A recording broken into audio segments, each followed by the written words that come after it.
can. I am brilliant. I thought of this morning. Baseball should have a new campaign. Shohei Ohtani, better than Babe.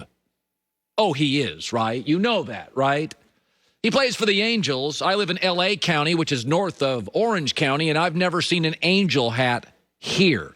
So it's the second most popular baseball team, probably the seventh most popular sports franchise in the area of which I live. So he doesn't get a lot of acclaim and a lot of publicity.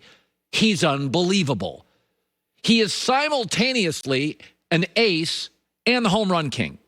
He's the only player ever to have 20-plus home runs and over 80 strikeouts in a season. Babe Ruth has always been a lot of mythology. I'm sorry, old heads, it's true. Did you know this about Babe Ruth? Most people don't. He started in Boston with the Red Sox as a pitcher. He was very dominant.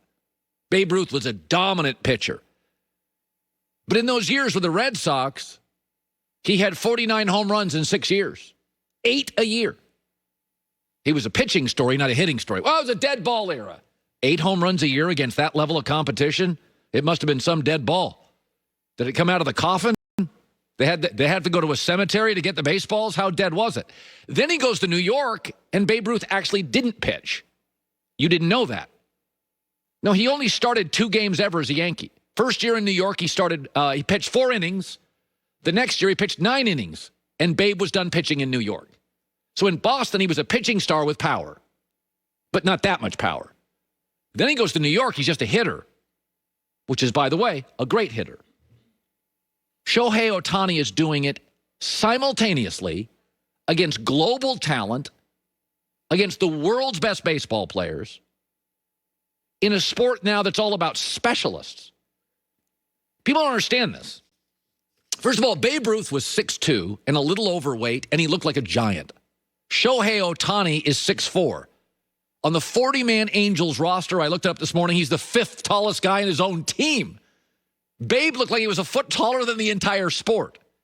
Babe never faced an elite closer. He never had to face a cutter, global talent, specialist, or 4 times a night.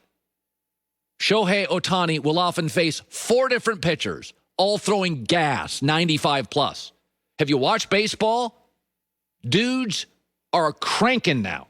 When I was a kid in the 70s, forget Babe Ruth's era, in the 70s, the dominant baseball team was the Cincinnati Reds. They had one guy that threw in the 90s, Don Gullett. He was a high school football star in Kentucky. He went on to be a great pitcher for the Reds, a left-hander, number 35. Remember him well, my favorite team, my favorite pitcher. Gullett threw 95. Only pitcher on the Reds that threw in the 90s. They had Fred Norman, Jack Billingsley, Clay Carroll. They had off-speed guys. That's the way baseball was. Baseball now is all guys throwing absolute gas. Ohtani faces all of them and rolls his eyes and rolls a ball about 490 feet. He's an unbelievable talent, but he plays for the Angels, and I'll be honest, in Los Angeles, and they're just down the road. I used to live 40 minutes from the stadium. You never see an Angels hat.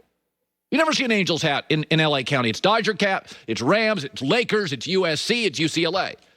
So, and the idea, the specialist thing's amazing. Babe didn't face middle relievers and setup men, and everything now in life is specialists.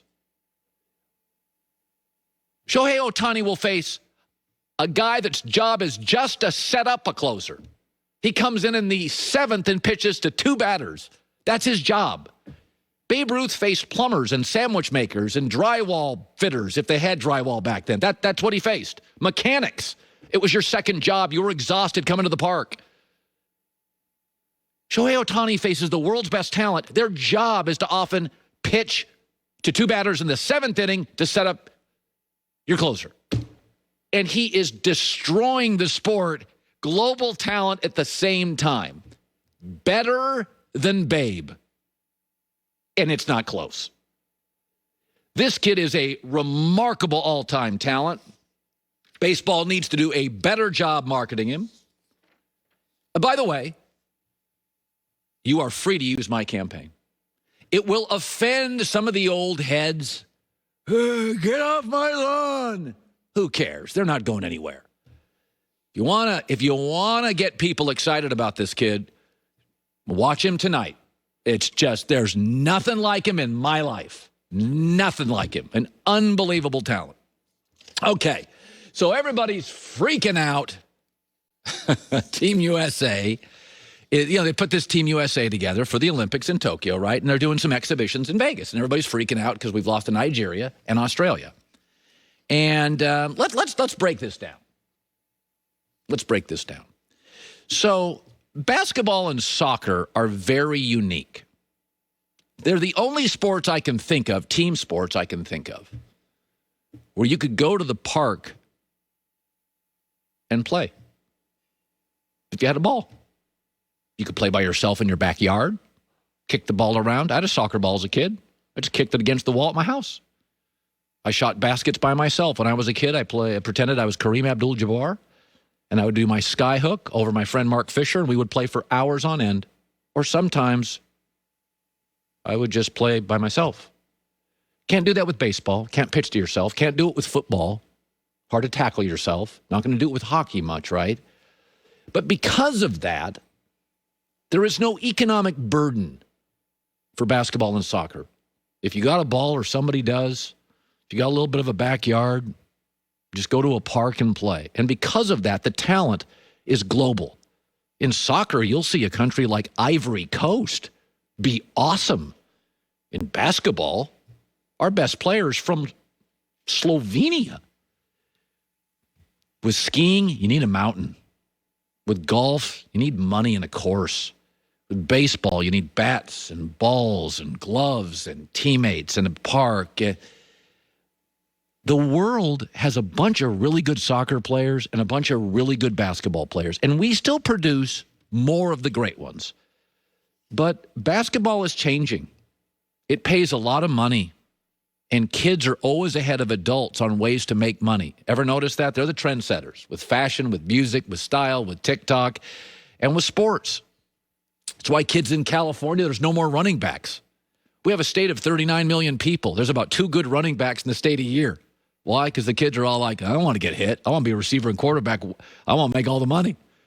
You can find 50 good wide receivers, 4-star wide receivers in California. You can find 12 good quarterbacks. Everybody recruits quarterbacks in Southern Cal. Notre Dame does, Michigan does, USC does, Pac-12 does, Clemson does, Alabama does, LSU does. Everybody does.